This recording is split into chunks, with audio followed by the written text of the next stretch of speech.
Picture Earth from space, a blue marble spinning quietly in the vastness of the cosmos, teeming with life and mystery. Near the top, you'll spot a massive white cap, an icy crown that dominates the northern hemisphere. That's Greenland, the world's largest island, cloaked in a thick, permanent ice sheet that stretches as far as the eye can see. Here the sun can shine for weeks on end during the endless summer days, only to disappear below the horizon for months in the long polar winter. Greenland's ice is so unimaginably heavy that it's pressed the land beneath into a giant bowl, reshaping the very ground itself. But this isn't just a frozen wasteland, it's a place where people have survived and thrived for thousands of years, building unique cultures and communities against all odds. The name Greenland might sound like a joke, 80% of it is ice, but its story is no laughing matter. Its coasts reveal rare green patches, hinting at a complex past. This island has witnessed cosmic impacts, dramatic climate shifts, and waves of human migration that have shaped its destiny. Its history is written in layers of ancient ice, each one a frozen chapter of Earth's autobiography, preserving secrets from millennia past. Greenland is more than an island. It's a time capsule, holding clues to our planet's climate, geology, and the resilience of life. We'll journey through its dramatic geological birth, meet its first daring inhabitants, and discover how humans adapted to this extreme, ever-changing environment. From the legendary Vikings to the enduring Inuit, this is a saga of survival, ingenuity, and the unbreakable human spirit. Buckle up, our adventure to the Great White North begins now, where every glacier and fjord has a story to tell. Greenland's story starts with ancient bedrock, some of the oldest on Earth, shaped by tectonic collisions. Over millions of years, snow piled up, forming the colossal Greenland ice sheet.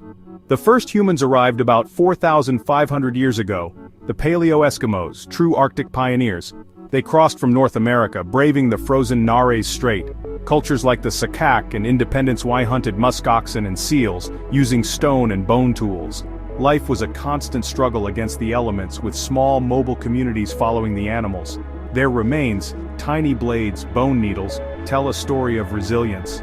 Over time, new groups like the Dorset arrived, each adapting to shifting climates.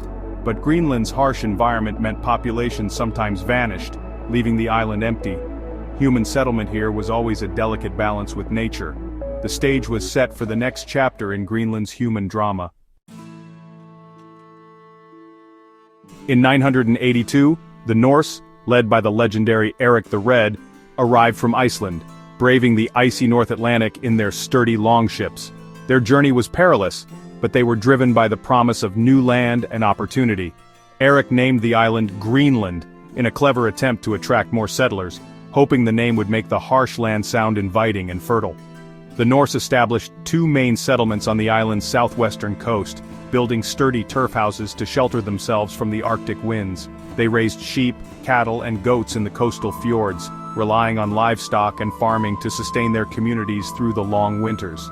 For centuries, the Norse traded valuable walrus ivory, furs, and animal pelts with Europe, connecting Greenland to distant markets and keeping their settlements alive.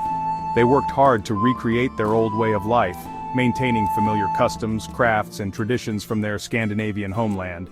But Greenland's environment was unforgiving, with brutal winters, unpredictable weather, and limited resources. Norse farming struggled as the climate cooled during the Little Ice Age.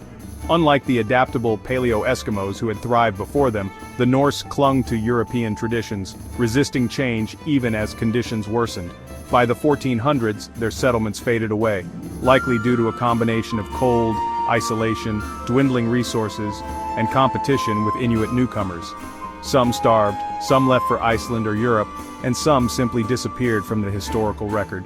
A few may have even joined Inuit communities, blending their stories with those of the land's new inhabitants.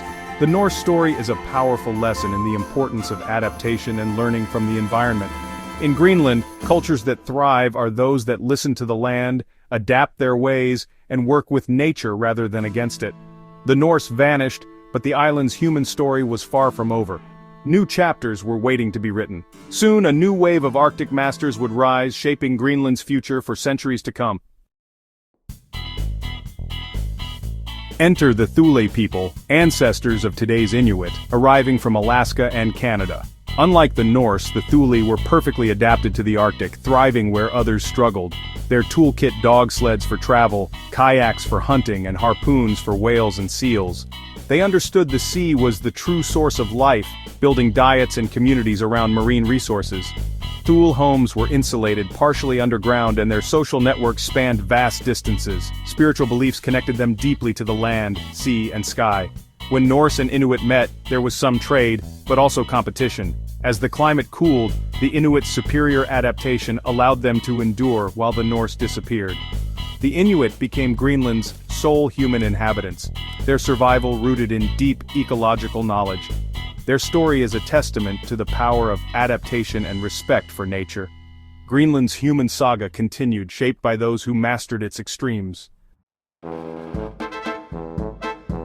After the Norse vanished, Greenland's Inuit lived largely undisturbed until the 1700s. Missionary Hans Egede arrived in 1721, seeking lost Norse but finding only Inuit. His mission marked the start of Danish colonial rule, bringing trade, Christianity, and new technologies. Denmark established trading posts and claimed sovereignty, reshaping Inuit society. The Danish system brought both stability and dependency, centralizing populations and introducing a cash economy. Traditional ways eroded and Danes held most positions of power. Greenland became a remote outpost in a European colonial network. For over 2 centuries, Greenlanders balanced ancient heritage with new pressures. The island's story was now part of a global tale of colonialism and change. The next transformation would come with the world at war.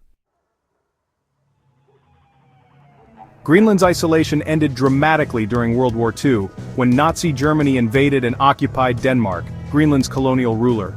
Suddenly this remote Arctic island found itself at the center of global conflict, its fate uncertain as Europe was plunged into chaos. The United States quickly recognized Greenland's immense strategic value, both for transatlantic air routes and as a vital location for weather stations that could influence the outcome of the war. An agreement was signed, allowing the U.S. to build military bases on Greenlandic soil, forever altering the island's destiny. American troops and advanced technology soon arrived, transforming daily life in Greenland. For the first time, Greenlanders were exposed to the outside world on a large scale, encountering new ideas, goods, and ways of life that would leave a lasting impression. The influx of foreign presence brought rapid economic change, creating new jobs and opportunities. It also sparked a growing desire among Greenlanders for greater autonomy and control over their own affairs. After the war, Greenland's strategic importance only increased during the Cold War. The United States constructed the massive Thule Air Base, one of the largest military installations in the Arctic, cementing Greenland's role in global defense. Greenland was no longer a sheltered, overlooked colony. It had become a key player in the world's defense network, its icy landscapes now dotted with radar stations and military outposts.